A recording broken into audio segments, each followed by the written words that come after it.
Our next speaker is Frank J. Williams. Is the President William McKinley, Distinguished Professor of Law at Albany Law School, and currently, this fall, the John Hope Franklin Visiting Professor of American Legal History at Duke University Law School, wearing two hats.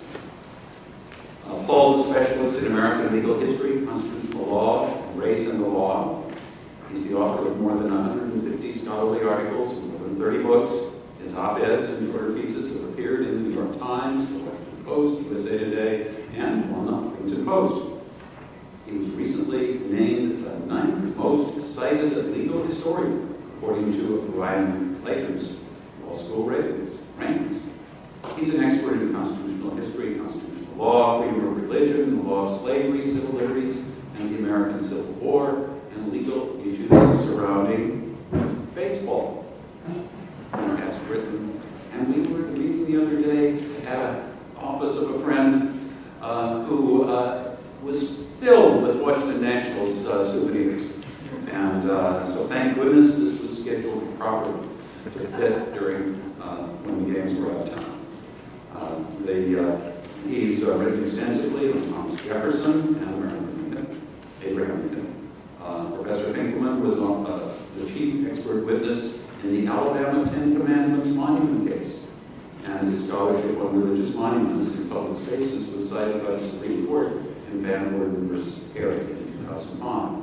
His scholarship on the Second Amendment has also been cited by the Supreme Court. In 2002, he was a key expert witness in the suit over who owned Barry Bonds' 73rd home run ball.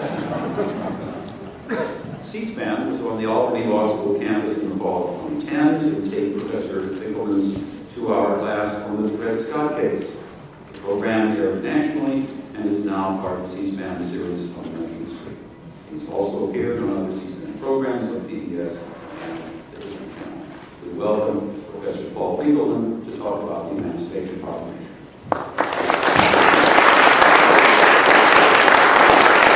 Thank you very much, and I want to personally thank Karen Niels for all that she's done. This is her program, and we all owe her an enormous round of applause.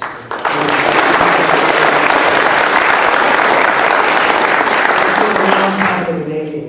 I want to talk about emancipation, and because I am a legal historian, and although I teach in a law school, I am actually a real PhD historian. But when you teach in a law school, it's kind of like to a carpenter, everything looks like a nail, and so to a legal historian, everything looks like a constitutional problem. And emancipation, of course, was a constitutional problem. It was also a social problem. It was also a military problem. It was many things. But in the end, it is a constitutional problem, and that's what I want to speak about. I should say one more thing about my title at Albany Law School, that I'm the William McKinley Professor, because in 1867, by then Major McKinley mustered out of the Ohio Volunteers and decided to go to law school, and he went to the closest law school he could find, which was Albany Law School, because there weren't any in Ohio yet. In 1948, the great historian of Columbia University, Richard Hofstadter, began what was a frontal assault on the image of Abraham Lincoln. He referred to Lincoln as a cynical politician, one among the world's greatest propagandists. And this began other people attacking Lincoln, questioning his value, questioning his worth in our historical pantheon of heroes, and much of the controversy surrounding the Emancipation Proclamation. People pointed out that Lincoln waited almost 2 years into the war to issue the Emancipation Proclamation. And even then, Lincoln seemed to vacillate with the preliminary proclamation, offering to withdraw it if the South came to its senses, gave up its treason, and came back to the United States. When issued, the proclamation did not free all the slaves of the United States, and Hofstadter offers a caustic critique of the final document, saying that it had, quote, all the moral grandeur of a bill of lading. And indeed, if one reads the Emancipation Proclamation, it's hard to disagree with Hofstadter's conclusion. I was once contracted by a publisher to do a series of books for children on great American documents, the Bill of Rights, the Constitution, the Mayflower Compact, the Emancipation Proclamation. And I said, have you read it? And they said, well, no, but isn't it a great document? I said, go read it. And then they came back to me and they said, well, what else could we use? Even historians who like Lincoln describe the proclamation as boring and pedestrian. On the surface, these criticisms of Lincoln have a certain plausibility. In the end, however, I think a careful understanding of Lincoln and the legal and constitutional issues of the time suggests that they are mostly off the mark. And indeed, Lincoln's strategy of getting to emancipation and the very strategy of writing the proclamation suggests a subtle and at times brilliant approach to the problem. As a competent and successful lawyer, a student of the Constitution, one who venerated the founding generation, Lincoln began his presidency with a strong sense of constitutional limitations. Thus, in his first inaugural, pleading with the crazies, as he would have put it, in the Deep South to return to their proper role within the United States, he reminded everyone in the nation, I have no purpose, directly or indirectly, to interfere with the institution of slavery in the states where it exists. I believe I have no lawful right to do so, and I have no inclination to do so. Now, this, of course, was simply a solid answer on a constitutional law final exam for 1860. Does the president have the power to interfere with slavery in the states? The answer is no. The Constitution does not allow it.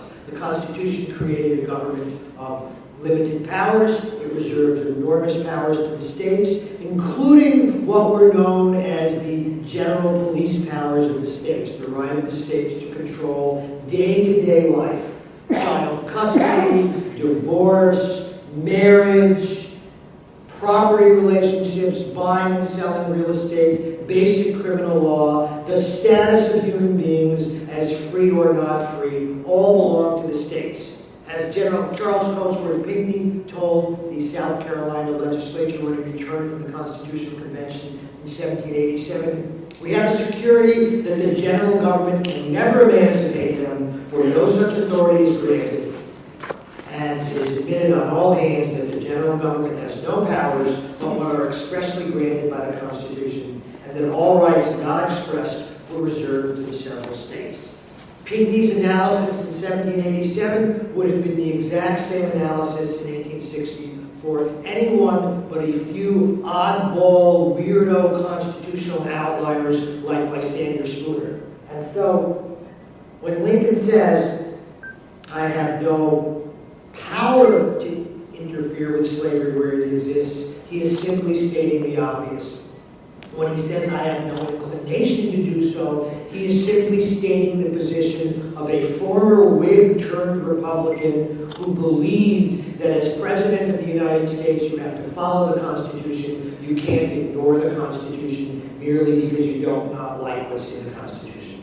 Lincoln further understood that slaves were property. Property is protected by the Fifth Amendment, and therefore you cannot take private property without just compensation.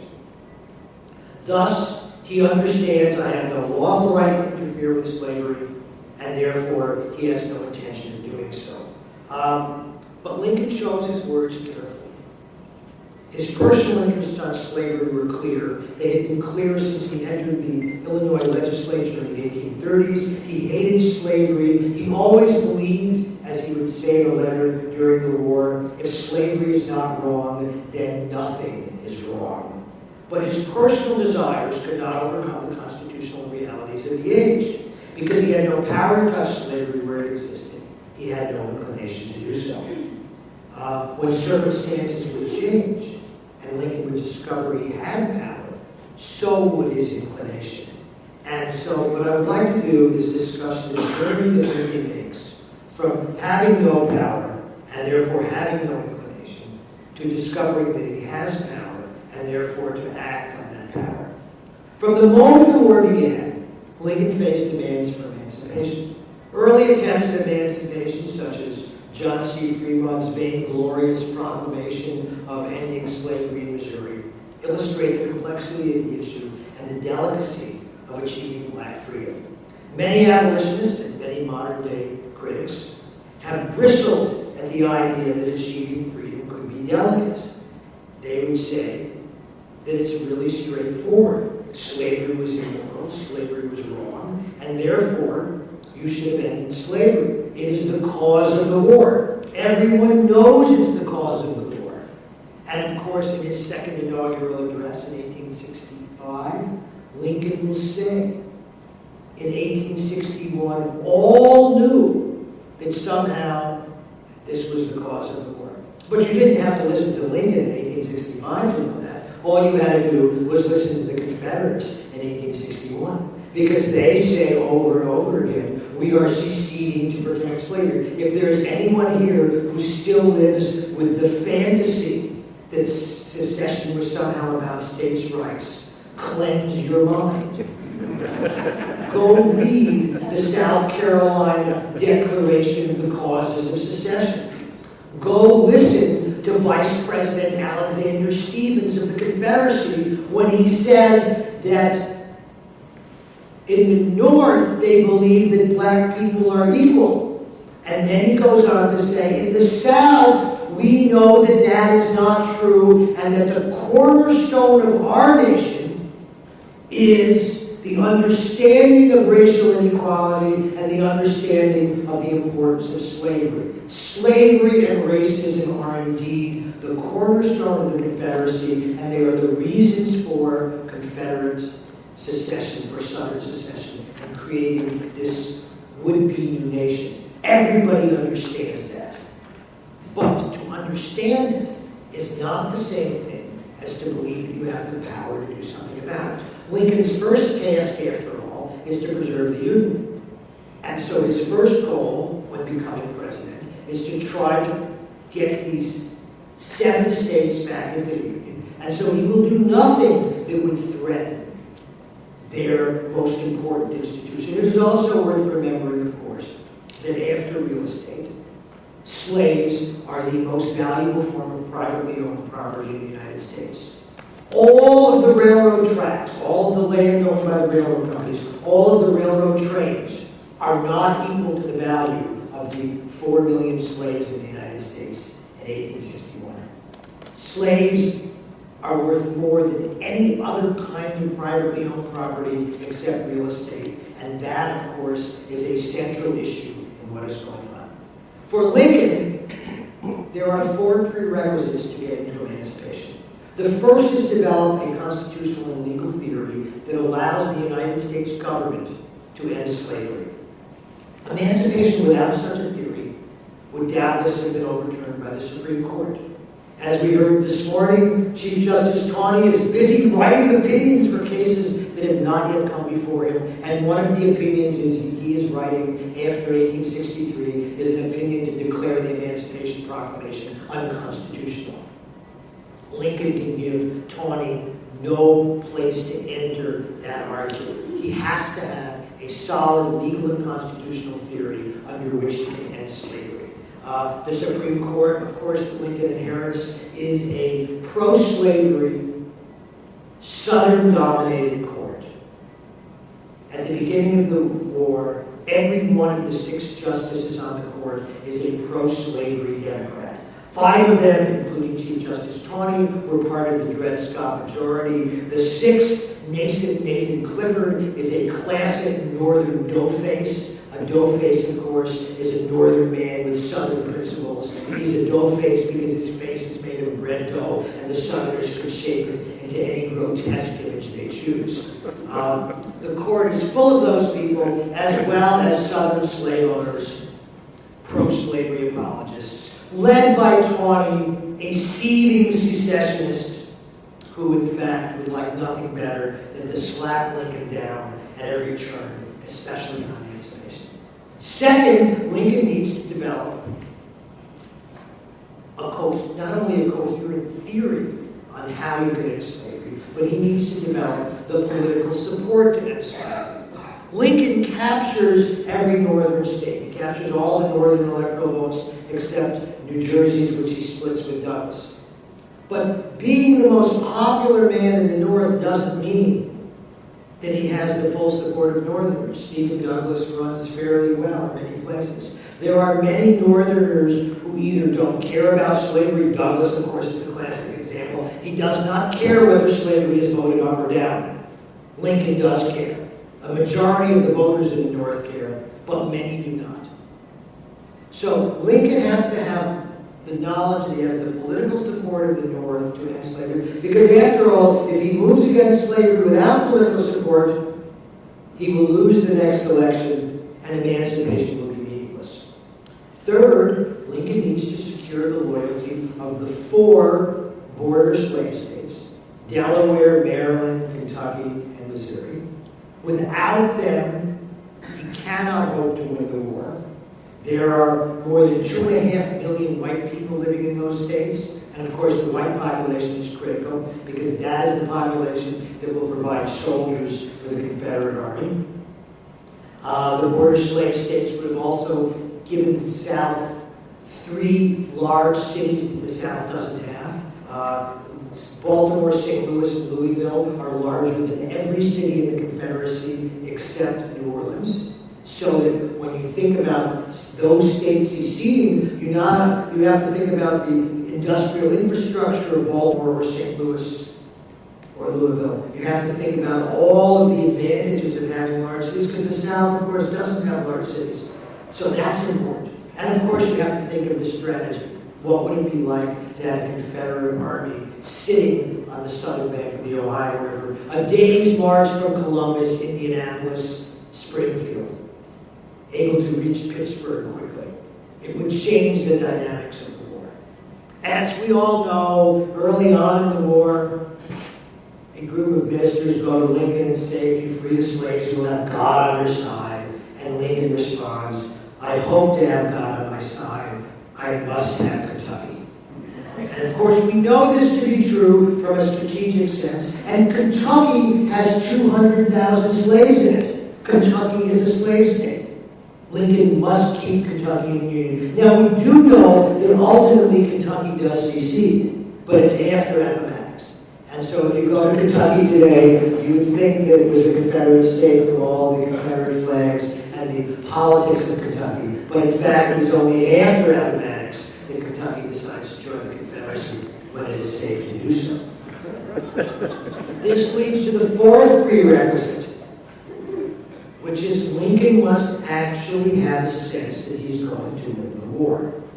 Lincoln can only move against slavery when he believes that the tide of the war is in his favor and that the war will end with either a complete victory for the United States of America or a substantial partial victory for the United States of America.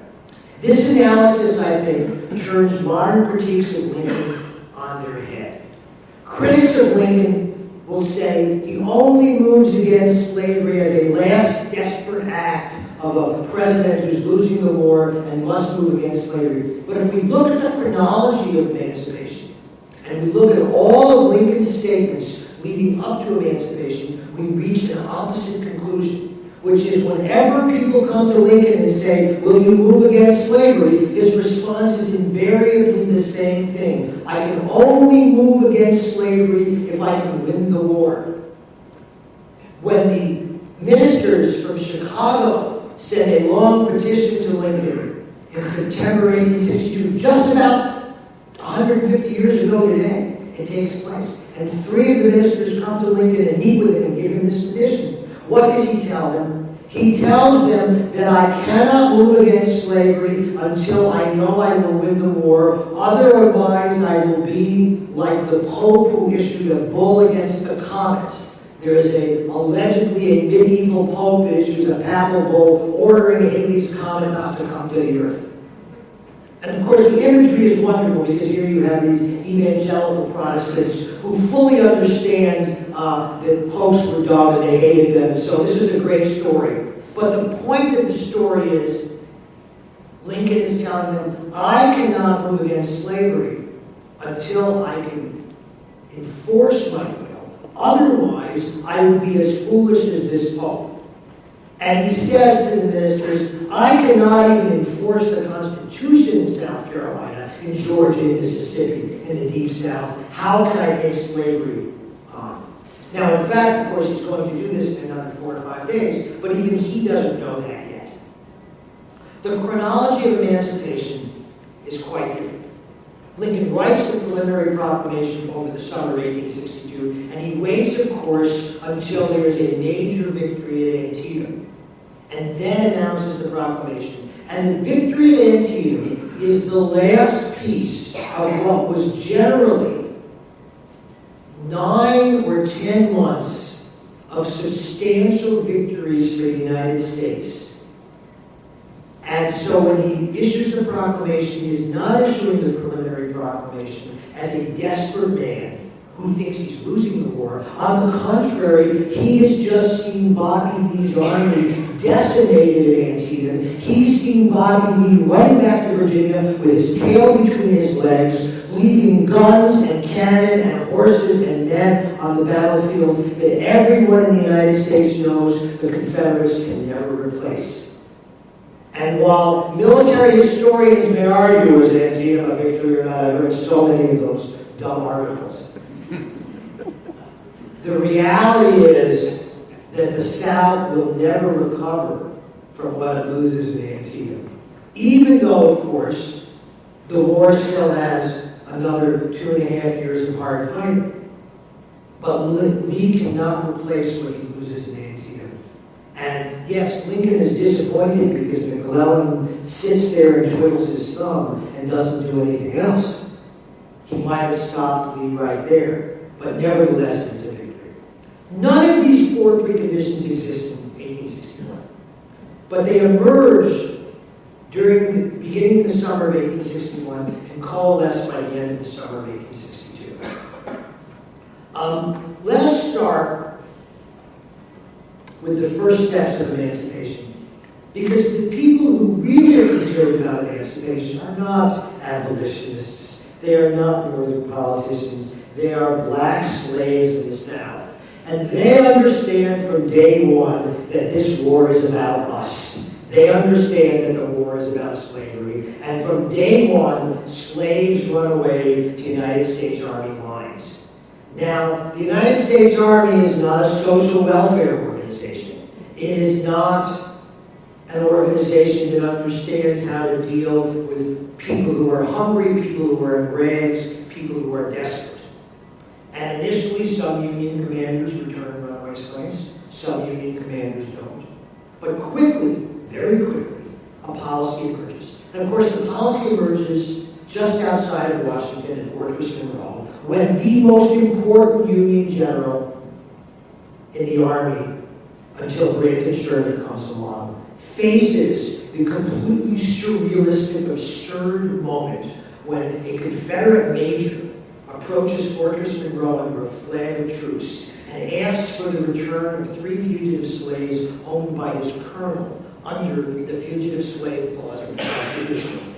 And of course, Major General Benjamin F. Butler, who was a fabulous lawyer in Massachusetts, tells this guy, come back tomorrow, I have to think about this. And Butler does what any good general does. He does his homework. He spends all night reading what? Law books. He reads international law, he reads the law of war, and he comes back the next day and in what is the single most important moment for emancipation until the preliminary proclamation is issued.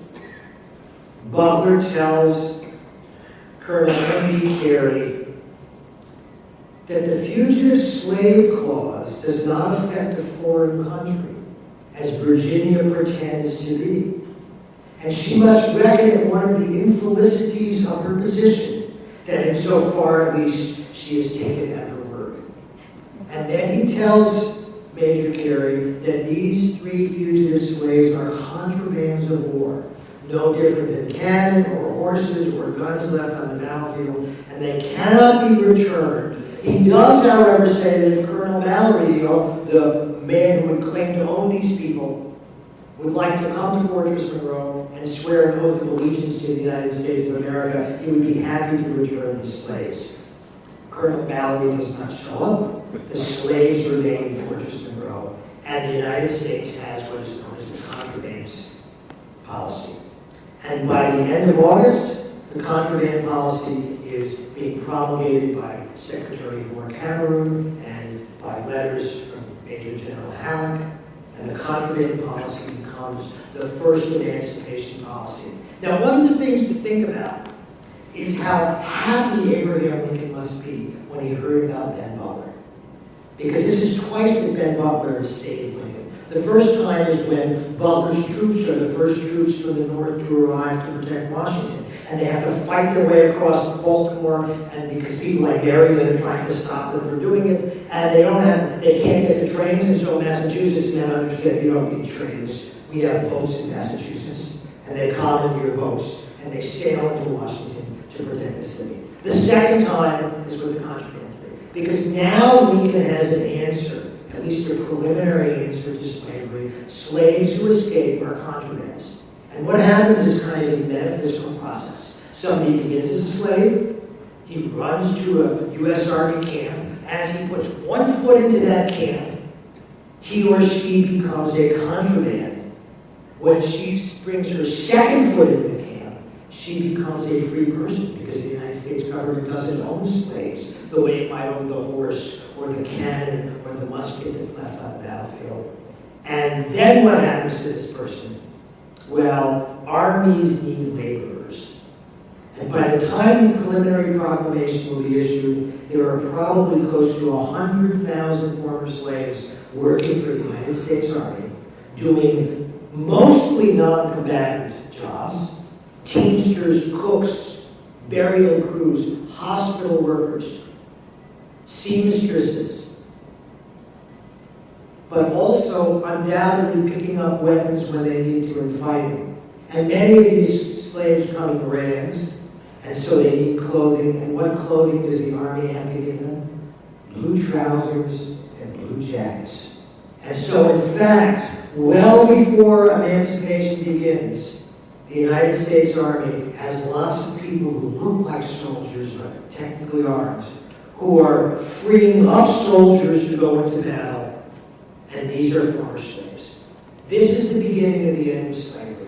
When Lincoln, and we all know, of course, of the famous editorial of Horace Greeley, the plea for 20 million. Horace Greeley asks Lincoln to free the slaves, and Lincoln does something which I think no other president has ever done. He writes a letter to the editor, and gets published, which is not always going to happen. And in this letter, of course, Lincoln says, "My goal is to preserve the Union. And I would preserve the Union by freeing some of the slaves, or all of the slaves, or none of the slaves." And so the question is, what do we make of the Greeley letter? If you want to attack Lincoln, you say, see, he doesn't really care about slaves.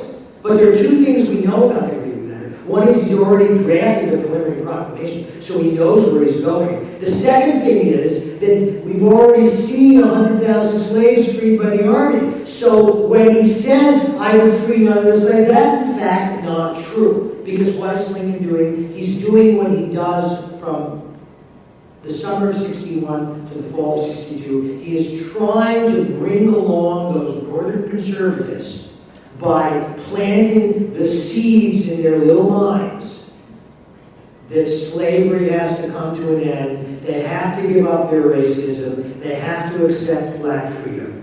And it's going to happen. And so the Greeley letter, like the response to the ministers, like many other Lincoln statements, has to be seen as pulling in the political support that he needs in the North to get the job done.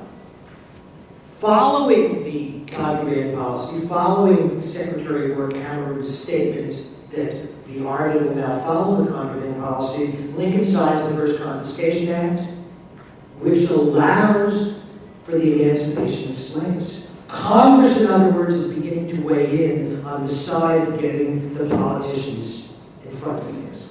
And then in August,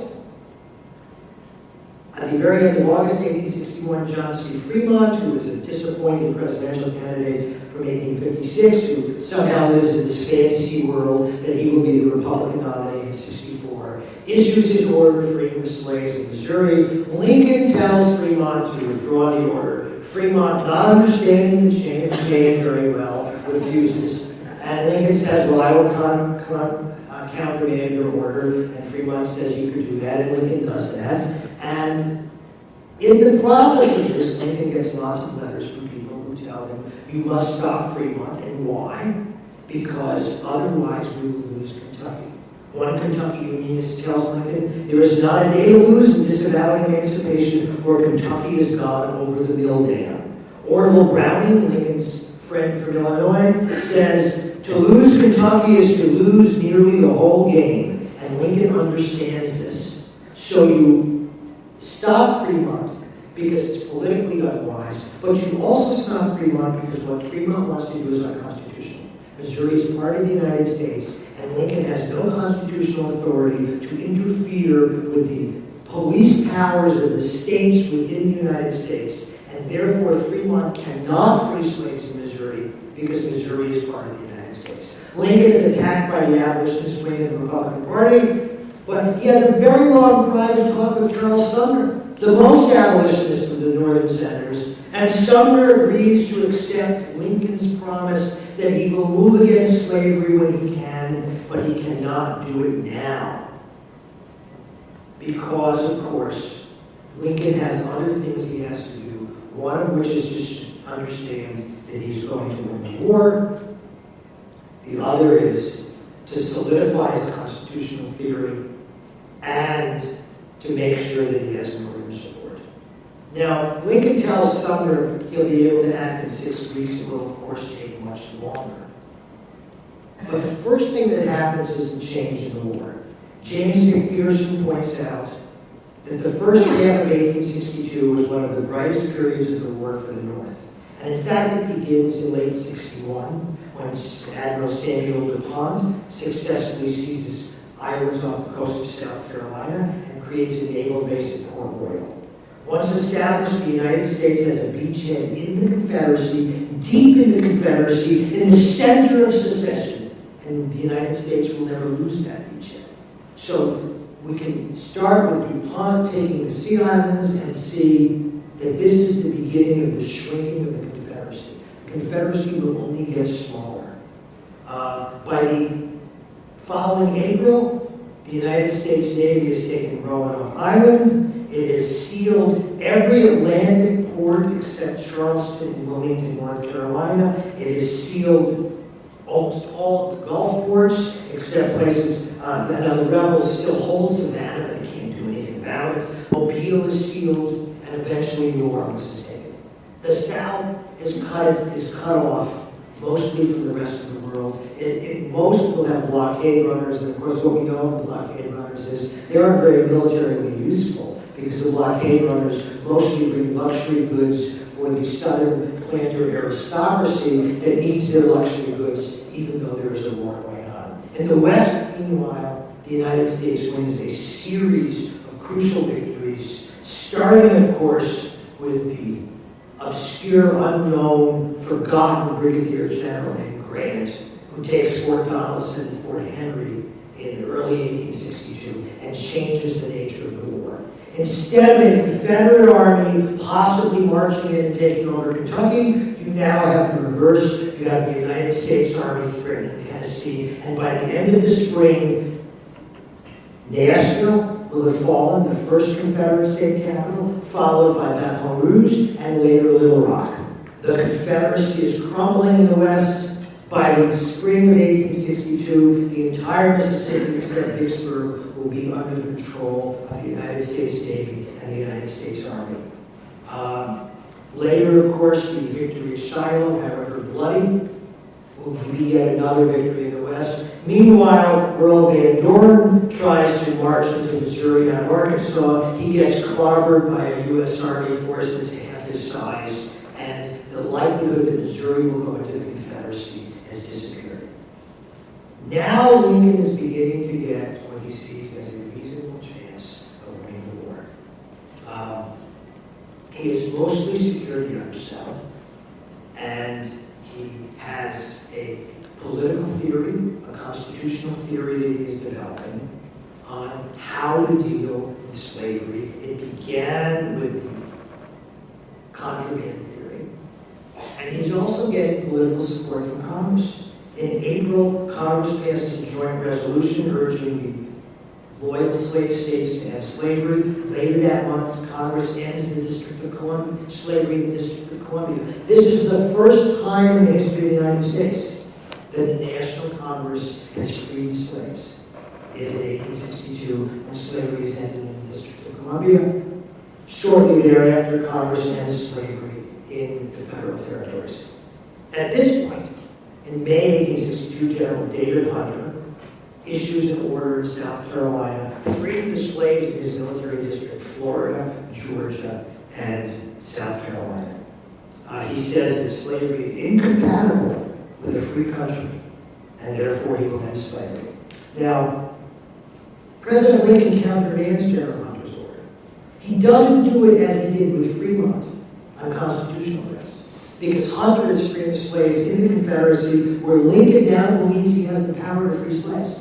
He does it because major generals don't make major policy. The president makes policy. But his letter to Hunter is interesting because he praises Hunter. And he says, I further make known that whether it be competent for me as Commander-in-Chief of the Army to declare the slaves of any state or states free, and whether at any time in any case it shall become a necessity indispensable to the maintenance of the government to exercise such power, are questions which I, under my responsibility, have reserved for myself, and which I cannot feel justified in leaving to the decision of commanders in the field. In other words, he is laying out his constitutional theory. In July, he meets with delegates from the loyal slave states, from Kentucky, Maryland, Delaware, and Missouri. And he urges them to go back to their states and accept Congress's offer of money for compensated emancipation. He says that he wants to do this because it will further demoralize the Confederacy, because the Confederacy still has this fantasy that Kentucky will secede. They've already made Kentucky the 12th state, although they're not getting much for it, except the Kentucky governor, Berial Goff, who's run off to become Confederate general. But Lincoln says if you do this, it will demoralize Kentucky. And then he tells these representatives famously that you should take what you're being offered now, because otherwise the incidents of war could not be avoided, and mere friction and abrasion will end slavery, and it will be gone, and you will have nothing valuable in lieu of it. And then he delivers the final counterpunch. He says, General Hunter is an honest man and is my friend. And the message is entirely clear. Lincoln approves of the idea of General Hunter's emancipation, but it will be Lincoln who will have to do it. The next day, of course, most of the border state representatives published a letter attacking Lincoln, and it is generally believed that in the next couple of days, Lincoln first drafts the preliminary proclamation. He shows it to members of his cabinet on July 13th. He shows it to the whole cabinet shortly thereafter, and by the end of August, Lincoln is simply waiting for the moment to end slavery. Meanwhile, he signs the Second Confiscation Act, which allows for the emancipation of slaves. And most importantly, under the Militia Act, Lincoln authorizes the enlistment of black troops in South Carolina.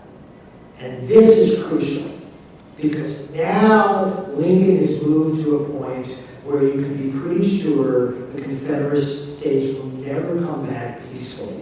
So in the preliminary proclamation, when Lincoln says, you got 100 days to come back, he knows that no Confederate States are going to come back, because they aren't going to come back to a country where blacks are being armed. But he again is appealing to the Northern conservatives, because what he's telling the Northern conservatives, look, I'm giving these crazies in the South an opportunity to come back. And so then Lincoln publishes the letter to the editor, where he says, I would free the slaves some, all, or none. And then he reminds everybody, this is a description of my official duty, italicized official, and does not change my oft-expressed, again italicized, personal wish that all men everywhere could be free. And so,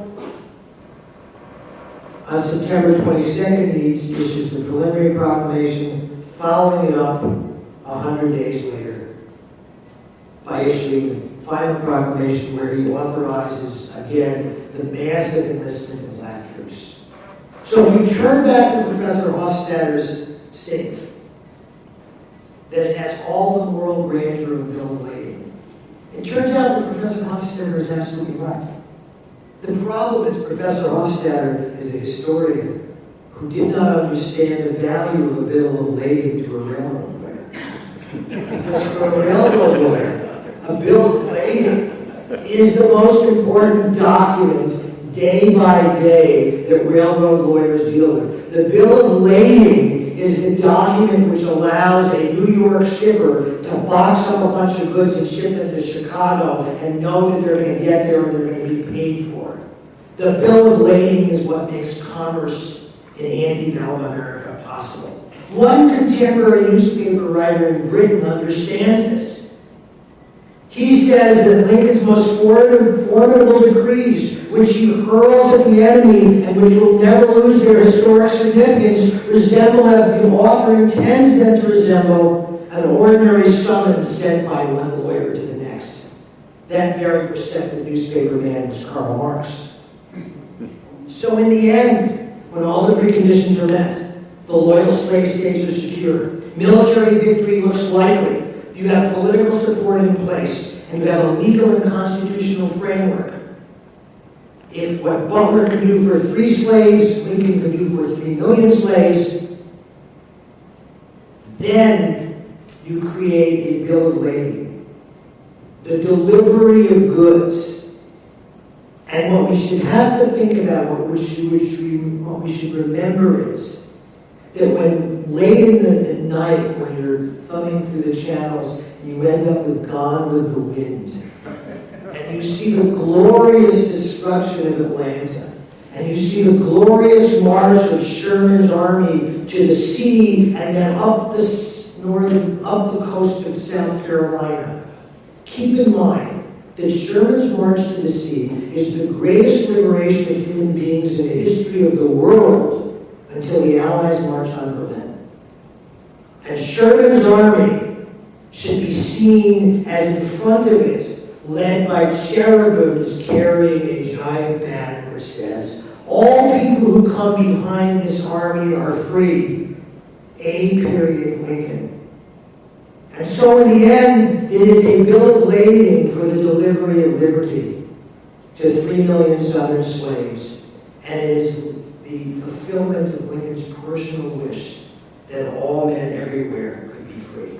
Thank you.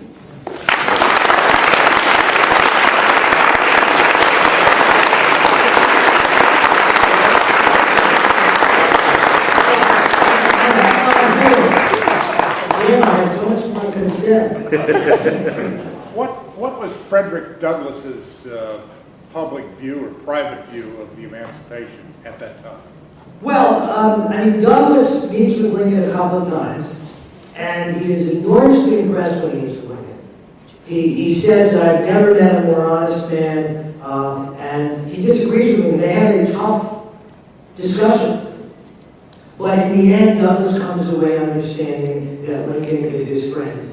And of course, the second meeting with Lincoln is at his second inaugural, when the troops block Douglass from coming into the party, and Douglass kind of pushes the rifles away, and Lincoln goes arm in arm across the room with Douglass.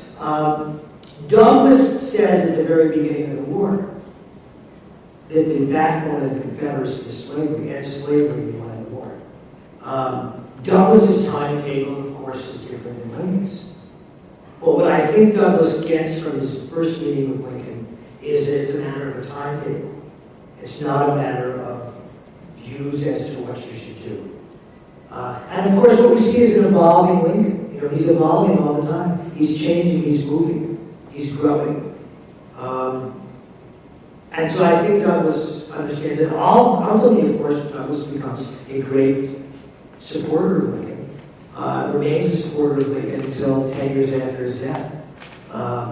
And of course, Douglas helps create the very, very famous advertisement, which is a poster in sizes from a foot high to 10 feet high, men of color to arms, which Douglas signs along with a number of other black leaders. Yes?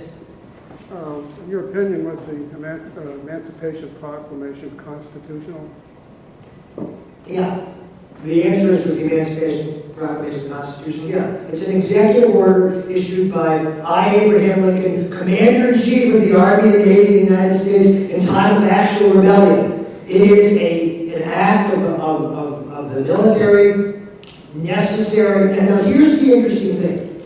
Before September 1862, Lincoln constantly says, I cannot issue the proclamation until I know I will win the war.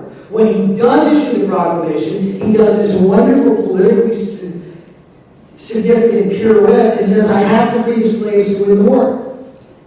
Because that's the only hook that he can make. But the reality is, he probably didn't have to free the slaves to win the war. You could have had black troops without freeing all the slaves. He does it because it's something, of course, he's always wanted to do. He's always hated slavery. But yes, I think it's constitutional as an executive order in time of war. And remember, it is not being done against civilians in the United States. It is not like trying Milligan by a military commission when you could try him by the district court in Indiana. It is being done against those who are at war with the United States. And I think it is no different than issuing a proclamation to say, I hereby declare that all of the guns owned by the Confederate Army are now owned by the United States Army. Go get them. That's what he's doing. Yes? 40 acres and a mule was a cruel delusion because the restored South would have to restore property rights to the plantation owners who had that land taken away from them. Didn't Lincoln really think that the Emancipated Proclamation would be the ultimate way to resolve this? Well, the question is 40 acres and a mule is a promise which is never fulfilled, and partially because of property rights. There was a lot of abandoned land. I mean, there could have been more land distribution. I think the post-war issue of what to do with the former slaves is enormously complicated by two things. One is the inability of Northerners to understand the absolute recalcitrance of Southern whites on both emancipation and black freedom and ultimately black equality. They simply do not anticipate that the Southerners will put down their arms against the United States only to take up their arms through a series of terrorist organizations like the Ku Klux Klan and go after free black people, whites who work with free black people, teachers of free black people. They simply don't understand that. They don't expect that to happen. Nor do they expect that you will have states where there is a black majority or almost a black majority, and yet blacks will not be included in the political process. This simply violates every understanding of what is considered a Republican form of government. But tied to this, of course, is the tragedy that Lincoln is replaced by arguably the worst or the second worst president in American history, a man who is deeply, deeply racist, who hates black people, who can't stand the idea of black freedom, although he doesn't mind the ending of slavery so much as anything that would follow it. And a man who spends most of his presidency sucking up to the former leaders of the Confederacy, trying to get them to like him and to do what they want, and really to replacing a possibility of racial equality in the South with a white supremacist South. And so what you lose is the almost 2 years from the assassination of Lincoln until the inauguration of Grant. And Grant, I think, tries very hard to reverse that, but by this time, you've lost an awful lot, and it is very hard to do. I think there was one other hand, may I take it? The question of the constitutionality of the Emancipation Proclamation, don't you have to, there's a question of whether you could really succeed or not, or whether secession was a legal fiction. So doesn't Lincoln have to accept the South's definition of what's happened in order to make emancipation legal? That, of course, is an enormously complicated question. The question is does Lincoln have to accept secession in order to free the slaves? I think you could get around it in a couple of ways, okay? In the Price cases, thank you, the Supreme Court says in 1863 that the court takes judicial notice that there's a war going on. And that's important because, of course, it's not a declared war that came up earlier. But it is nevertheless a war, and it's a war, after all, where 650,000 or so Americans on both sides are killed. And you know, when we talk about the war as being the bloodiest war in American history, and we throw out the 650,000, more than all other wars combined, what we need to do is to calibrate that to the population. Today, the United States is about 10 times the size the United States was in 1860. So what we have to think of in the United States today would be 6.5 million people who would die. It is a horrendously bloody war. The war takes place. Secession is a fact, even if it is an illegal fact.